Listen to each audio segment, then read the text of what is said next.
Hi, Moo.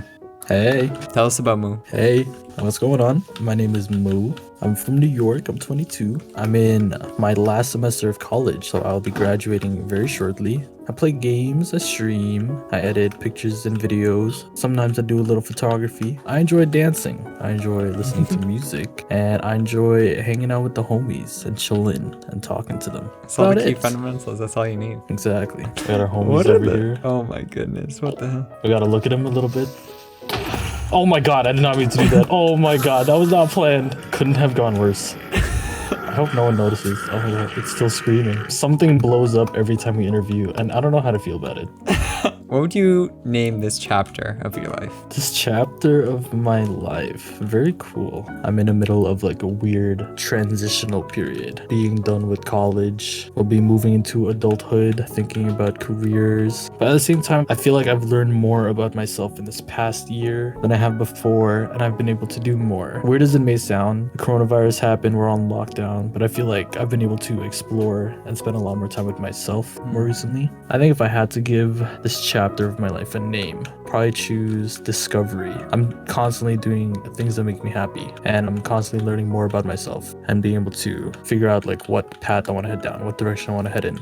So this is going to be a bit different because, as we mentioned, we've already chatted a few times. Indeed. But one that we kind of haven't super covered a lot is relationships. Oh man, I knew this one was coming. I don't want to come off as like a player or something, but I've had my fair share of relationships in my 22 years of life so far. My first relationship was in middle school, and since then, I feel like I've treated all my relationships pretty seriously, or at least like as serious as I could have at that age. Each relationship, each person that you're with is usually pretty different from the previous one, and there's always something to learn about them, something to learn about yourself, something to learn about your relationships in general. And ideally, your next relationship should always be better than the previous ones. That's what I feel, at least. I wouldn't say I've had any like really bad breakups. One does stand out to me. Maybe we get into it later. I don't know. I like the concept of love. I like the concept of like a partnership. I think it's really cute. We also talked about this in my sociology class. The dynamic between two people is the strongest type of connection you can have in terms of connections with other people. There's only two members of the party, and whatever thoughts, actions, they're always going to have a consequence. They're always going to have an impact on that relationship, as opposed to like 3 people, 4 people, 5 people. Those impacts are lessened every time you add one more person. So in a sense, relationships with 2 people are the most pure and the most, I want to say, dynamic out of anyone that you can have. Yeah, thanks sociology. What would you say the biggest thing you learned from an ex was? Always remember your own priorities and your own values, and that you shouldn't have to sacrifice those for someone else. I care so much about this other person. I would do anything to make them happy, and I had to forego a lot of things that I really cared about, which is always going to be an unfair situation. You don't ever want to feel like you are choosing yourself over someone else, because then you're just like, oh, I'm being so selfish. But at the same time, it's like, I'm not saying to be picky with your partners, but I do believe that there's someone right for you who will understand you and accept what's important to you and respect that. I think this is a big thing. As long as you say true to yourself, whoever will love you for yourself. I think the sentiment goes both ways too. You can't force your expectations or make someone change what they value for yourself. In my, we'll just call it a relationship. It wasn't actually a relationship, but we'll just call it a relationship. We were both very different people, but at the same time, we still had a lot in common. We just got close. We had a lot of late night talks. We learned a lot about each other, but there were just things about ourselves, who we are as people, that just wouldn't let us stay together.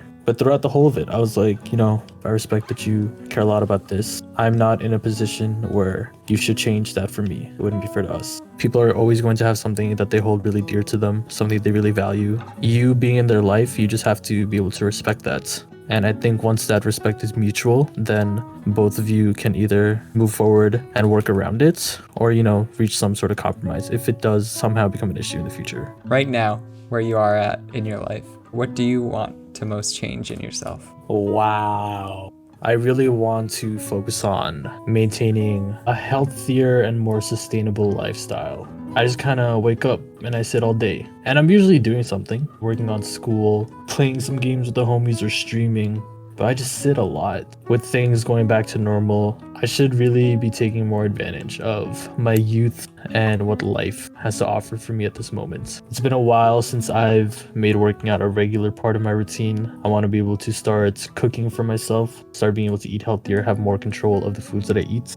And of course, graduating soon. I need to think about a future for me. And I think that's the scariest part. I don't know what I want to do. I don't know how to take what I love and what I value and turn it into a career. I want to keep learning about myself, because there's just so much. My brain is so massive, and I just need more things in it. What advice would you give to someone who wants to make a visible change in themselves? Kind of like what you're talking to. Treat change as incremental rather than a big thing all at once. The human body doesn't like big changes at once. It scares us. But to make sustainable changes that will last, it has to be incremental and it has to be realistic. Set goals for yourself. Set smaller, more attainable goals that will help you to reach a bigger goal that you're working on. Establishing that first gives you something to work towards. And then those smaller goals with actionable steps that you can take to achieve those will help progress you to meeting that bigger goal. You just have to be realistic with yourself, and you have to know yourself, which,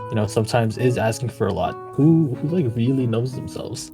But knowing your goals, knowing what you want to achieve, and being able to break it down is the best way to make a sustainable change in your life moving forward. You can't be too hard on yourself either if you don't meet your goals, because life does happen. Sometimes you might not be able to do what you want to do.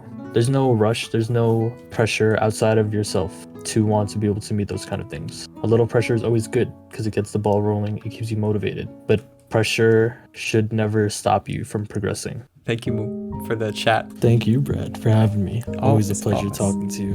What's your evening looking like? I got an 8-page paper due Tuesday. I got a presentation on Wednesday. I have a test on Thursday. I have homework due Saturday. I have homework due Sunday. I have a test on Monday and a test on Tuesday. And then we're done with school. So not Valorant. I'll be on later. Oh my god. I don't know. I mean, I do have an average typing speed of 118 words per minute. I can write an 8-page essay in like 20 minutes. Oop, kill him.